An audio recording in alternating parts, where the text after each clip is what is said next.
ये हमारे खुसखेड़ा थाना इलाके में एक मुकदमा 23 नंबर 23/2026 दर्ज हुआ था, जिसमें परिवादी संदीप कुमार मौर्य जो है वो यूपी का रहने वाला है। इसने यहाँ पर एक मुकदमा दर्ज करवाया कि इसकी सगाई टूटने के ऊपर किसी तांत्रिक से बात हुई थी जरिए टेलीफोन, और उस तांत्रिक ने इनसे अलग अलग किस्तों में करीब 1.5-2 महीने तक 6,27,000 रुपए ठग लिए हैं और इसका काम भी नहीं हुआ है। इस पर प्रकरण दर्ज कर एसएचओ खुसखेड़ा के द्वारा अनुसंधान किया गया था, और जिन अकाउंट्स में पैसे गए थे, जिन नंबरों से बात हुई थी, उन सब से टेक्निकल एविडेंसेज और इन्वेस्टिगेशन करने के बाद परसों रात को ये जो मुलजिम है दानिश खान, इसको अरेस्ट कर लिया गया है। ये भी यूपी का रहने वाला है। बेसिकली इसकी मोडस ऑपरेंडी ये है कि ये सार्वजनिक जगहों पर, जैसे बस स्टैंड हो गया, रेलवे स्टेशन हो गए या बड़ी कंपनियां हो गई, ऐसे सार्वजनिक स्थानों पे बाबा खान बंगाली के नाम से कुछ पोस्टर चिपकाते हैं, जिनमें ये झांसा देते हैं कि आपकी मनचाही शादी करवा देंगे और वशीकरण करवा लीजिए, और दुश्मनों पे कोई करवा लीजिए, आपके घर में कोई गड़बड़ चल रही हो तो उसकी पूजा करवा लीजिए। इस टाइप के ये एडवर्टाइजमेंट लगाते हैं, पर्चे चिपकाते हैं देश भर में। और जहां जहां ये लोग पर्चे चिपकाते हैं, वहां से जब इनके पास कॉल आते हैं, जिसपे उस पर्चों पे ये अपने नंबर और व्हाट्सएप नंबर दिए रखते हैं, तो उसी किसी पर्चे को देखकर संदीप मौर्य ने इसको फोन किया था। और संदीप मौर्य की उस समय घरेलू प्रॉब्लम चल रही थी, जिसके बारे में उसने डिस्कशन किया। तो उसने पहली अमाउंट जो है वो 5,000 रुपए की मई 2025 में डाली थी। मई 2025 में पहला अमाउंट डालने के बाद जब इसको लगा कि चीजें ठीक नहीं हो रही हैं, तो बार बार बात करने पर फिर इस तांत्रिक बंगाली ने, इस दानिश खान नाम के इस सो कॉल्ड तांत्रिक ने ये डराना शुरू कर दिया कि तुम्हारे घर में अगर तुम पूजा पूरी नहीं करवाओगे तो किसी की डेथ हो सकती है, कोई एक्सीडेंट हो सकता है, या कोई फेटल कैजुअलिटी हो सकती है।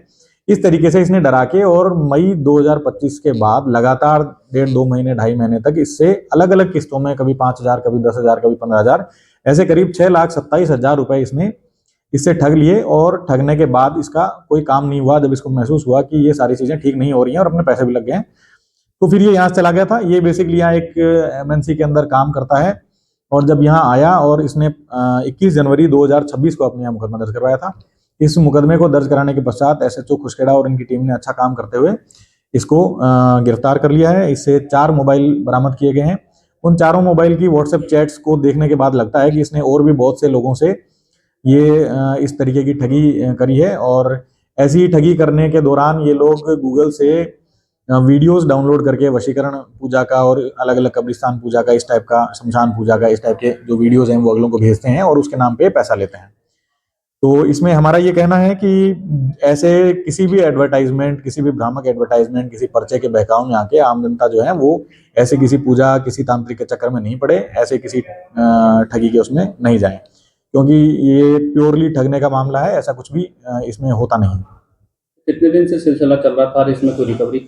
ये करीब ये जो दानिश खान है, इसने अपने पूछताछ में बताया कि ये करीब 1.5 साल से ये काम कर रहा है, जिसमें इसके साथ करीब ये 6-8 महीने से ये प्रोसेस मई 2025 से ही चल रही है। इसमें अभी तक 4 मोबाइल रिकवर इसके साथ हुए हैं, और अभी ये पीसी रिमांड पे चल रहा है। तो अन्य रिकवरी और इसके अलावा इस पूरे प्रकरण में इसके साथ और कौन कौन लोग शामिल हो सकते हैं, किन किन की भूमिका हो सकती है, क्या रोल हो सकता है, उनके बारे में अनुसंधान किया जा रहा है। इसमें और भी कोई लोग शामिल हैं और ये ट्रेनिंग कहाँ से लेकर आया था?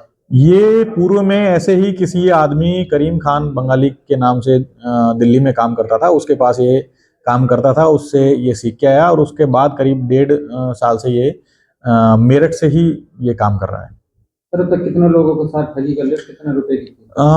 अभी तक तो इसने, इसके जो व्हाट्सएप चैट्स हैं उसको देखने से लगता है कि इसने सैकड़ों लोगों के साथ ठगी की होगी। जबकि इसके जो अकाउंट्स मिले हैं अब हमको, उन अकाउंट स्टेटमेंट्स को हमने फाइल पर लिया है। उसकी इन्वेस्टिगेशन करने के बाद ही पता चल पाएगा कि कितने लोगों के साथ इसने ठगी कर ली है, पर एक ये नंबर बड़ा हो सकता है काफी।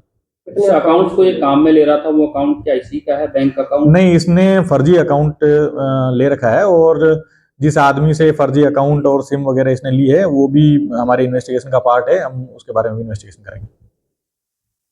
Thank you.